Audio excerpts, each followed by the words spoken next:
सरफरोशी की तमन्ना अब हमारे दिल में है, देखना है जोर कितना बाजुए कातिल में है। वक्त आएगा बता देंगे तुझे ऐ आसमां, हम अभी से क्या बताएं क्या हमारे दिल। झूठे आरोप लगा लगा के मेरे परिवार की महिलाओं को, मेरे बच्चों को जेल में डाला गया। हमारी भी सजा करा दी गई, हमको भी जेल में बंद किया गया। इस क्षेत्र में एक चर्चा यह है कि गरीबों का मसीहा आप कहे जाते हैं, गरीबों के मसीहा के रूप में आप जाने जाते हैं। चुनावी इस मैदान में, इस नए दौर में 2024 के लोकसभा चुनाव में गरीबों के प्रति क्या आपका दायित्व होगा?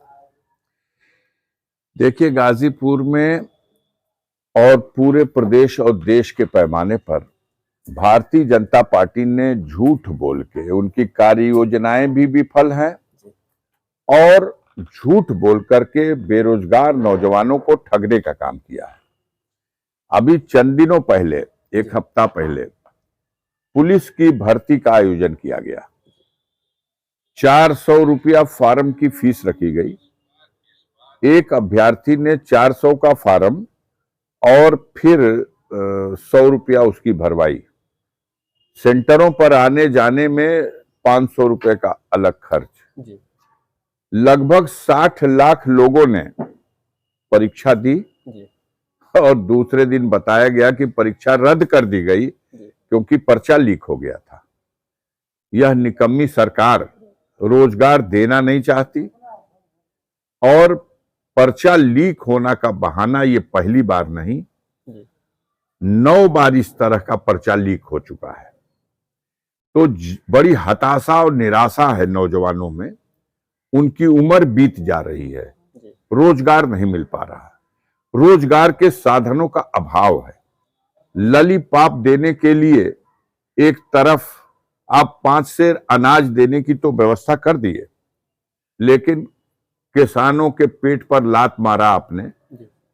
500 रुपये महीना के हिसाब से और 4 महीने के बाद 2000 रुपया कहते हैं कि हम भेज रहे हैं उनको, और उनकी 50 किलो की यूरिया की बोरिया में बिना 1 पैसा कम किए उसमें से 10 किलो यूरिया चुरा लिया आपने। आज यूरिया की बोरिया 40 किलो की हो गई, जो पहले 50 किलो की होती। खाद के दाम आपने बढ़ा दिए। आपने सिलेंडर जो पहले 400 साढ़े 400 का था, उसका दाम आपने बढ़ा करके आज 1100 कर दिया। डीजल पेट्रोल का दाम बढ़ा, जो पहले 58 रुपए और 64 रुपए पेट्रोल था, वो आज 100 रुपए का पेट्रोल और 90 रुपए का डीजल हो गया।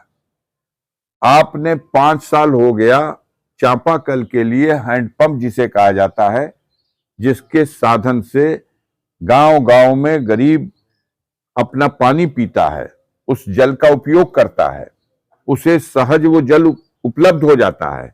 आपने ये स्कीम बंद कर दी और नई स्कीम लाए किसी विदेश से देख करके कि हम घर घर जल और घर घर नल पहुंचा देंगे।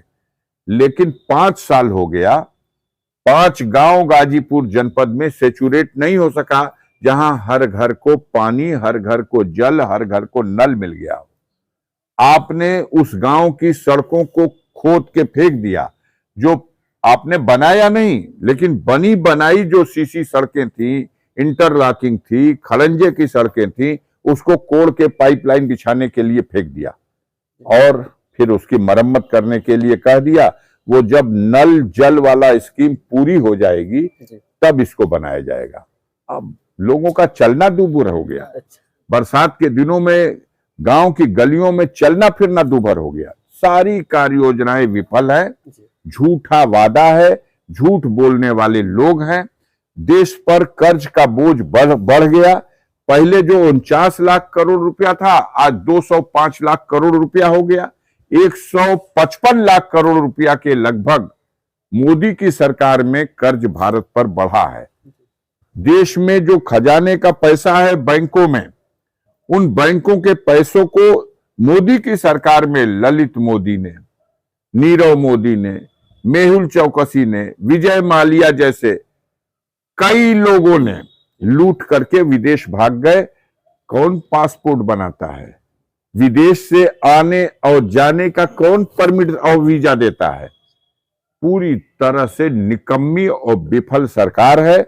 जनता त्रस्त हो चुकी है, महंगाई से त्रस्त है, हर चीज महंगी हो गई, रोजगार मिला नहीं। जो आवास की बात करते हैं तो 25% से 30% एडवांस कमीशन लेकर के तब आवास बनाया जाता है। जाइए गरीबों से जाके पूछिए। जनता का देश के विश्वास उठ गया है ये ईवीएम मशीन के चुनाव का। सबकी मांग है कि भाई आप बैलेट पेपर से चुनाव कराइए जैसे प्रधानी का चुनाव होता है। पूरे देश में हो रहा है चुनाव प्रधानी का, लेकिन आप मानने को तैयार नहीं, क्योंकि आप नियत में हो, कोशिश करते हो कि मशीन को किसी तरह मैनेज कर ले। मशीन हैक हो सकती है, ये पार्लियामेंट में, विधानसभाओं में कई बार साबित करके दिखा दिया लोगों ने। सुप्रीम कोर्ट में भी ये बात इस पर चल है। देखिए आगे क्या होता है। एक और बात है कि सरकार दावे कर रही है कि 10 साल की मोदी की गारंटी है और युवाओं के लिए तमाम जो है सुविधाएं हैं। और जहां तक ये भी बातें सामने आ रही है कि जो किसान निधि है उन गरीब किसानों को भी दिया जा रहा है। तो ये मोदी सरकार में हर एक गरीबों के प्रति ये सोच विचार है और उनके लिए सहयोग किया जा रहा है। आज देश का गरीब चिंतित है जी। जिस तरह से 10 साल के शासन में गरीबों ने देख लिया कि सबका जीवन जंजाल बना दिया। इतना भ्रष्टाचार कभी नहीं था। थाने में, तहसील में, ब्लॉक में, कचहरी में, कहीं भी कोई चला जाए, कहीं कोई सुनवाई नहीं, कहीं कोई काम नहीं। तहसील दिवस, थाना दिवस, ये सब दिखावट है, मेला लगा हुआ है। दलालों के माध्यम से ये काम कराते हैं, पैसे की वसूली कराते हैं। सरकार की एजेंसियां आज आम जनता के ऊपर जुल्म ढा रही हैं। बिजली की चेकिंग करने के नाम पर गांव-गांव में छापा मार के 50,000, 2 लाख नोटिस देके, जुर्माना लगा के बेचारे गरीब को आपने कहा कि तुम्हारी झोपड़ी में भी बिजली का बल्ब जलेगा, फ्री में मोदी जी बिजली देंगे, मीटर टांग के चले गए। 2 महीने बाद आके कहते हैं सब कि 4 बरिस का 2.5 लाख रुपया तू द। रो रहा बेचारा, परेशान है बेचारा, पकड़े जा रहे हैं लोग। दमन चक्र चला रखा है, डरन कांपती है जनता कि अरे भैया कब कौन अधिकारी आ जाई, केकर दुकान पे छापा पड़ जाई। विरोधी राजनीतिक दलों के नेताओं पर आपने जिस तरह से सरकारी एजेंसियों को लगा करके और अधिकार का दुरुपयोग करके दमन किया है, आम जनता इस बात को देख रही है कि ये भैया जब भारतीय जनता पार्टी में केहू आ जाता तो ओके गंगा जल से नहवा के तो हम लोग एकदम वॉशिंग मशीन में सफेद कर देते हुआ जा।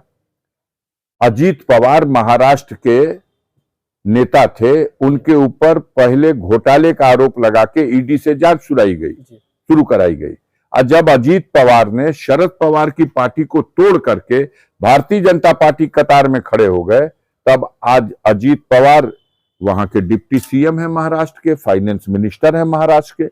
हर आदमी देख रहा कि विपक्षियों के साथ जो आप कानून के रास्ते से दुरुपयोग करके उनके ऊपर झूठे आरोप, झूठे बेबुनियाद इल्जाम लगा करके 5 दिन पहले तक कोरा खिलावत रहुआ लोग, ये लोग जौनपुर के पूर्व सांसद धनंजय सिंह को। अच्छा। धनंजय सिंह ने कसूर ये किया कि वो शायद मिलने चले गए समाजवादी पार्टी के मुखिया से। उन्होंने कहा कि बंबई से आकर के महाराष्ट्र की राजनीति में पिछले 25 सालों से सक्रिय थे जो सज्जन, उनको भाजपा टिकट देके यहां लाई है। तो जौनपुर की जनता जौनपुर के कैंडिडेट को तवज्जो देगी, बस ऐसा मैनेजमेंट है। गए बेचारे जेल, सुना होगा, खबरें पढ़िए। लगातार ये भी सामने आ रहा है कि इस छापे में आपको भी सरकार ने नोटिस किया, आप पर भी छापा डाल दिया। नोटिस छापा 2019 में इनके चहेते मनोज सिन्हा को 1.25 लाख वोट से गाजीपुर की जनता ने हरा दिया जी। उसके बाद अफजाल अंसारी से बदले का क्रम शुरू हुआ। लगातार इनकी सारी एजेंसियां, इनकम टैक्स, सीबीआई, ईडी, घर पे भी छापा पड़ा। 62 घंटे हमसे पूछताछ की गई 6 चरणों में, लेकिन कोई छेद नहीं मिला। जबरदस्ती झूठे आरोप लगा लगा के मेरे परिवार की महिलाओं को, मेरे बच्चों को जेल में डाला गया। हमारी भी सजा करा दी गई, हमको भी जेल में बंद किया गया। लेकिन जब हम अपील करने गए उस आदेश के खिलाफ, तो माननीय सर्वोच्च न्यायालय ने सजा के उस आदेश को निलंबित कर दिया, क्योंकि अपील के निस्तारण तक उस सजा को निष्प्रभावी कर दिया। तो अब मेरी सदस्यता भी बहाल हुई, मैं चुनाव लड़ने के लिए योग्य भी हो गया। अब घबराहट है, परेशान हैं लोग कि अब कौन सा नया षड्यंत्र रचा जाए। गाजीपुर की जनता तो मूड बना चुकी है, और गाजीपुर की जनता कल भी हमें प्यार करती थी और आज भी हमें दुलार करती है, आशीर्वाद भी दे रही है, उसकी सहानुभूति मेरे साथ है। मेरे परिवार का बैकग्राउंड है, हम लोगों ने देश की आजादी की लड़ाई में, हमारे पूर्वजों ने अपनी महत्वपूर्ण भूमिका निभाई, देश की सीमाओं की रक्षा में बलिदान दिया। तो ऐसी स्थिति में हताशा की शिकार है। सूची 51 की आ गई उत्तर प्रदेश में, लेकिन अभी गाजीपुर की और बलिया की और मऊ की सीट, घोसी की सीट अभी तक नहीं आ सकी। अब देखिए, पता चल रहा घोसी वाली सीट तो बटैया दे दिया हमारे भाजपा के लोगों ने। अभी तो सुभाषपा के खाते में चली गई। हाँ, तो वही खाते में गई, बटैया गई। गई तो हो सकता है गाजीपुर भी और बलिया में भी कुछ इसी तरह का है, कुछ बुरा भाग हो रहा है, कहां से लाया जाए। बाघ सिंह आएंगे, बरसिंघा सिंह आएंगे, अब जिसको आना है आए। पहले गाजीपुर की जनता को फैसला देना है, या मीडिया फैसला नहीं देगी कि सरकार के पक्ष में 100 में 100 नंबर।